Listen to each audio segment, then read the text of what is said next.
We're at Lane Turo University. My name is Conrad Layn. Anytime you want to run your Turo business, if you're a new Turo host, if you're an experienced Turo host, shoot, even if you're a par host like me, doesn't matter.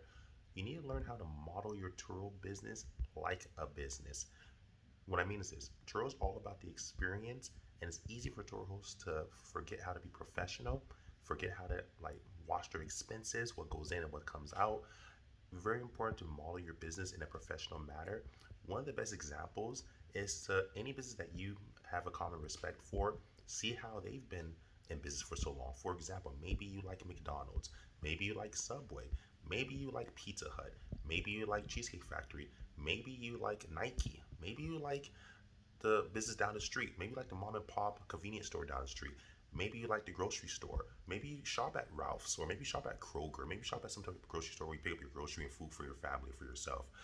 Maybe you go to the gym at 24 Hour Fitness, for example.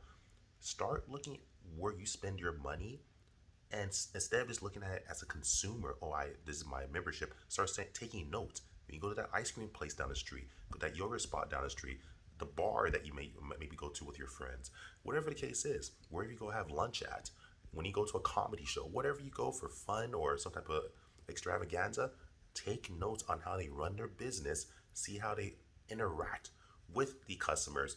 Take all their good notes and also look for mistakes. Maybe they're rude. Don't be rude. Start being more aware in regards to business where you spend money, and take notes constantly so you can bring all the good notes that you learn from all these businesses to your Turo business. Quick tip. Love you guys. Like, subscribe, share. Carlene out.